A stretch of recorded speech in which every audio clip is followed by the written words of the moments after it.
Take 3. Hello, Internet. Yeah, I'm having trouble this morning. I've been trying to record something and it's just not really coming together. Sometimes that happens.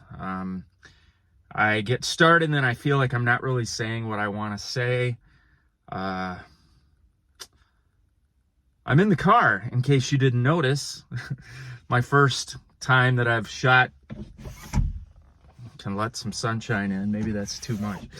First time I've shot a video in the car in a long time, since last year.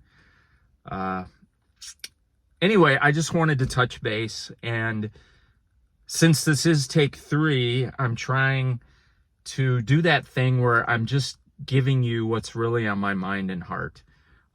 Instead of trying to go through a checklist of the things that I think are important.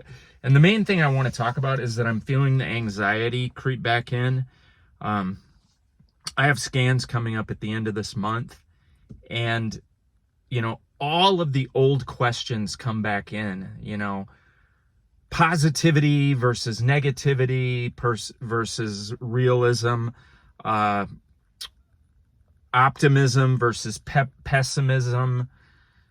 You know, it's such a struggle, because I'm not walking this alone. I'm walking this with family and friends and people who genuinely care, people who are praying, people who have a lot of faith, people who are extremely optimistic and positive about my outlook and about my prognosis and about what's around the corner for me. And, you know, it's frustrating, and I even feel guilty at times because I don't always have those positive feelings. I'm not always in that optimistic mindset. And I can't fake it. I was talking to a good longtime friend on the phone the other day, and he said, yeah, you don't want to be sappy. And that's really kind of how it is. I don't like rainbows and unicorns, you guys. You know that. That's not me. I'm not a fuzzy little duckling kind of a guy. And it doesn't mean that I don't believe in miracles, or that I don't believe that great things can happen and that we can be surprised by really good outcomes. But at the same time, as we've been talking about for months now, stage 4 cancer is stage 4 cancer for a reason. That means, again, the cat is out of the bag. And my oncologist himself has told me your cancer will come back. And actually, it's never been gone, because even though I've been through several months of smooth sailing, every single CT scan that I've had over the, you know, and I get them about every 3 months, has shown traces of metastatic development in my liver and my lungs. Recently, it's been very small. There hasn't been any aggressive growth, but it is there. And every time I go in for scans, it could show that those nodes, nodules, lesions are growing again. Or it could show that they're not growing and that some of them have disappeared. So, you know, there are a lot of outcomes, but they call it scanxiety for a reason, in case you haven't heard that term. Any of you that have walked closely with cancer patients, or if you are one yourself, you know what scanxiety is. That is the anxiety, the worry, the tension that comes along when you have scans approaching. And you know, first of all, the scan itself is not a big deal. You just lay there. But I know some people have to wait days and even weeks for results, but I get my results within hours. My scans, my blood work, which shows the CEA, the carcinoembryonic antigen, which is a marker for cancer, the presence of cancer in your body.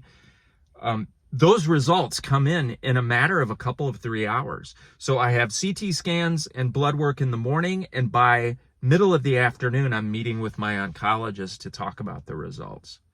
So Anyway, you guys, I'm just filling you in.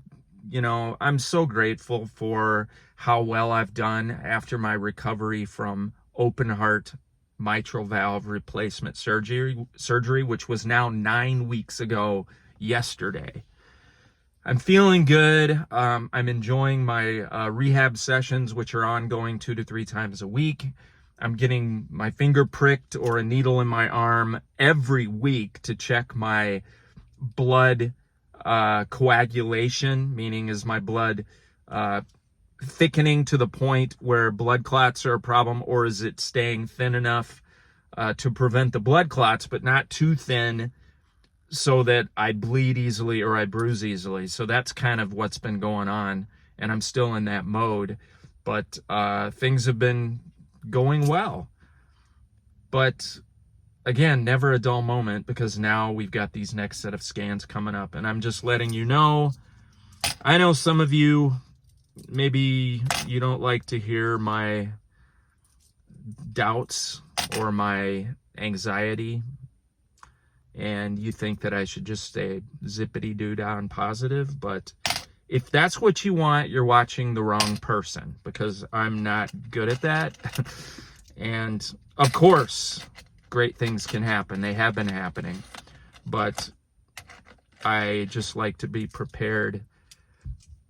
I like to trust in God, and I like to trust and have faith, but I'm also a realist, and I know that sometimes things don't go the way we want them to go. So blah, blah, blah, blah, blah.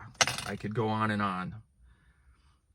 But there you have it. For now, I will leave it there, and I will say thank you again to those of you who follow along, for those of you who pray, for those of you who do have that optimistic, positive, faith-filled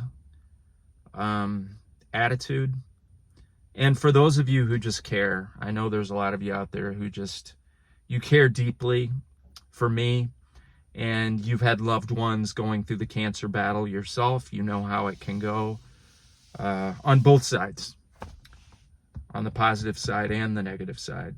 And so that's it for today. It's going to be 78 degrees this afternoon, Fahrenheit, which is really nice for Minnesota in mid-April. And I'll get this posted later today, and thank you so much. More later.